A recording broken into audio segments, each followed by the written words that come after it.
All right, so we've got our overlay layers. I added some for breath for my little swamp fox right there. I can play with its opacity if I think it's too much.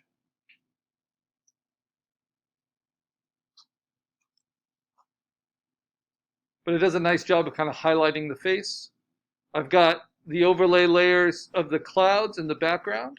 If I want more in the foreground, I can do the same thing that I did for the breath. I can take a big chunk in the foreground like that. I can duplicate it,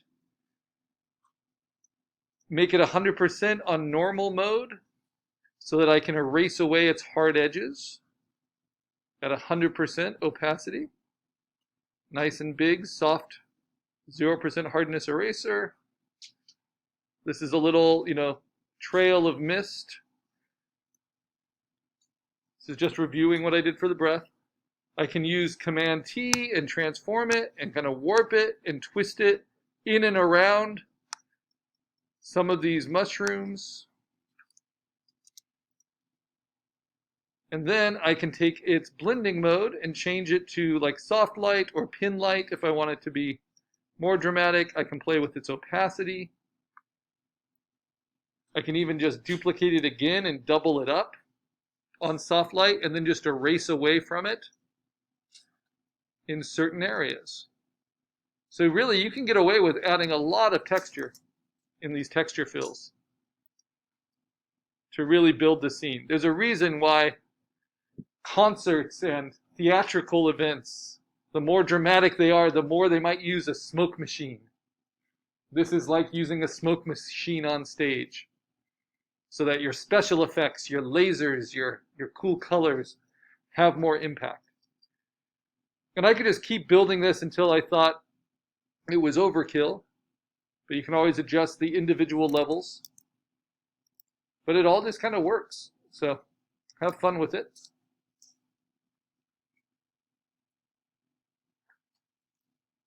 I might even take that same cloud I just built, duplicate it, and move it up above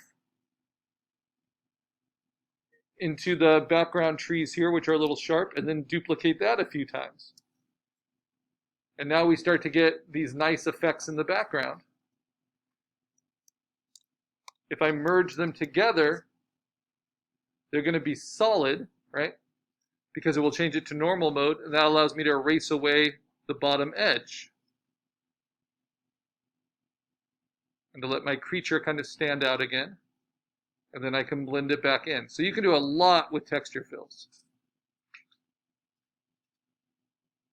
Especially when you combine them with blending modes. And just take its opacity down a little bit more. But I start to get the little kind of rainbow effects in the sky that I wanted early on.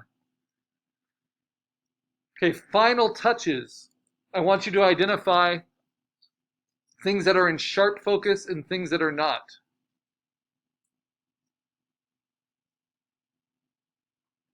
So, in mine, my creature, its tail is in very sharp focus. The tips of its ears and collar are in very sharp focus. Its back is not.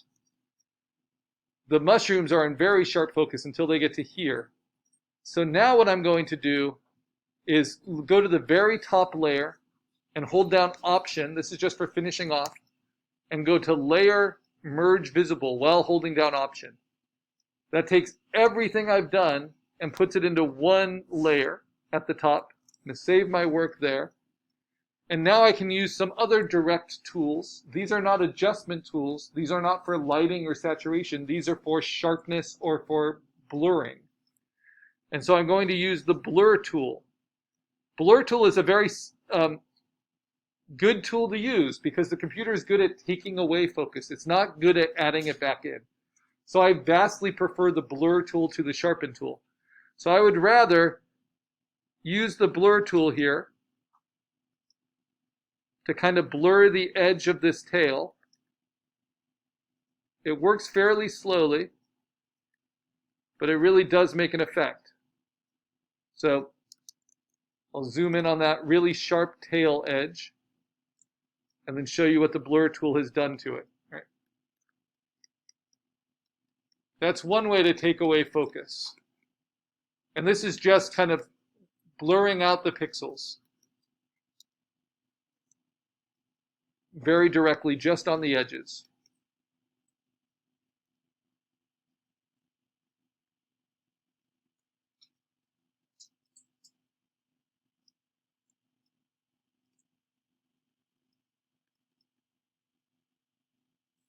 And I'm going to do that a little bit on the mushrooms as well,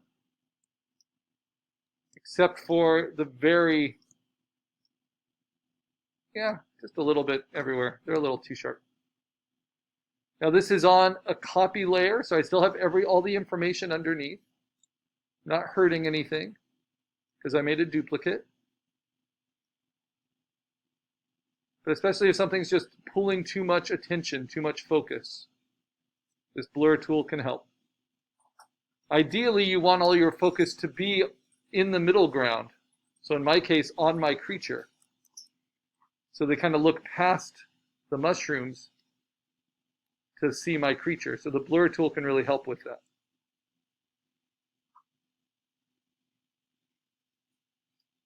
And in photography, these are called focus pools, or depth of field adjustments, for how deep into the image do you want to be able to focus. The edge of this rock I can blur a little bit, a little sharp. And as you blur, it will also help mix some color adjustments. Also the top of the ear here, I want to blur that. It's not going to look out of focus because everything inside is still sharp. I just want to hit some of these edges so they don't look cut out. So maybe some of these leaves are sharp, but the ones behind are a little bit blurrier. My biggest suggestion is to use that duplicate before you make adjustments like this, like merging it all together. And you can also get some movement blur. Like if I put a little bit of blur around the feet, it will look more like, or the nose, it will look more like the creature is in the middle of moving rather than just stock still. Same with the water. Put a little bit of blur in that. It won't look so frozen. Whereas the plants, which are more static, they should stay as they are.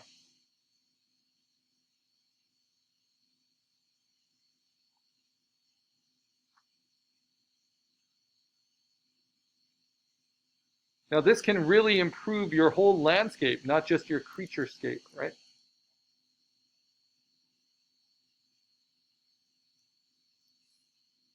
Okay, so let's see what it looks like with it and without it, without that blur tool. It's so subtle, but it makes a big difference. So if I look at the tail, right, it makes a big difference. In fact, I think I could probably even do it a little bit more on the tail. It's just because of the way I cut it out that really catches the eye. All right. There might be little parts within your creature you want to blur. So on this merged layer, you're able to. Now you might see that you're losing something a little bit. I'm losing the bottom jaw of my creature a little bit. So I'm going to use my burn tool and just bring that back just a tiny bit. And there we have it. So this is my finished piece. I want to make sure to save it. I'm going to blur a little bit around the edges. This is called vignetting, where you want all the focus to go towards the middle. So I'm going to make my blur tool a little bit bigger. It's at a 50% strength, which is pretty strong, but I'm going to blur around the edges so that all the focus pulls you to the middle of the image. This is all subtle, but you'll see it in printing or in zooming in and posting. Maybe there's little hits of dodging and burning you still want to do.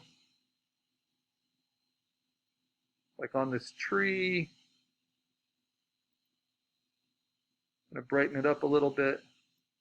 Up here, down here.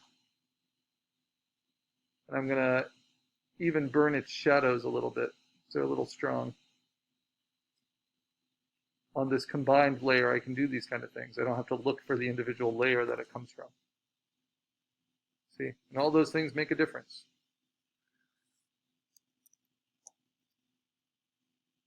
Yeah, good. I can even use sponge to desaturate if there's a little bit too much color in some places.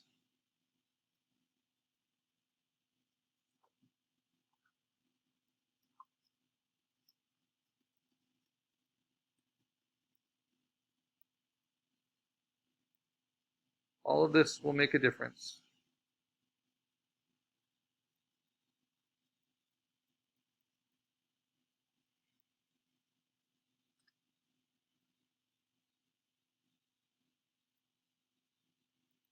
You can also dodge and burn around the edges. This is also vignetting. Sometimes you want to make them brighter, sometimes you want to make them darker. Because I'm going for kind of a twilight thing.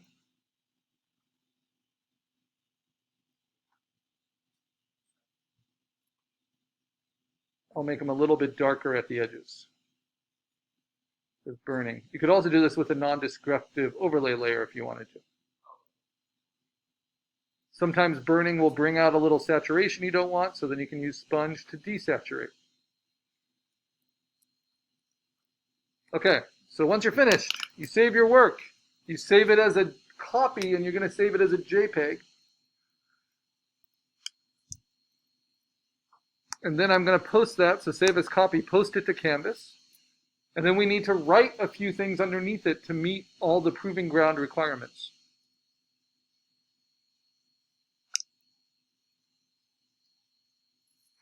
So while this is saving, let's make it a JPEG.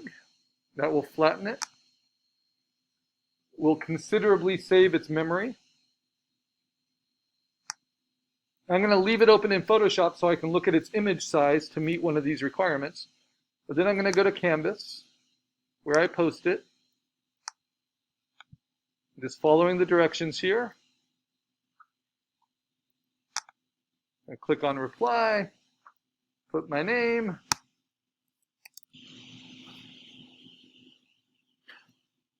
And now I'm going to click on the Embed Image, Upload Image icon. Find my image within my folder, which is in digital art, and under Proving Ground 1.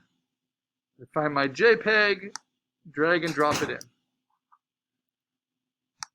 Big difference from my original landscape. That's my original landscape as submitted. This is my final. See how much the color adjustments, the dodging and burning, the texture fills have worked to make it a more believable scene. So it just takes more time and more knowledge and skills to finish it off. I'm going to submit that.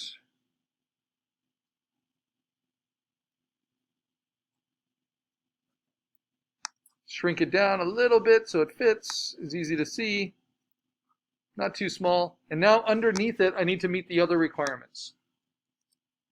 So first, I need to identify its pixel dimensions. So I go in Photoshop to image size. It is 4,435 pixels. I wish you could just copy this. But basically what matters is that it is basically 12.5 by 11.5 inches at 350 pixels per inch. So I want to put that.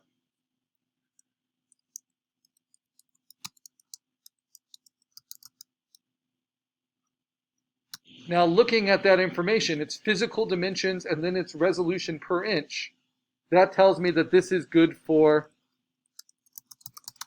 print resolution, which has to be a minimum of 8 by 10 at 300 pixels per inch.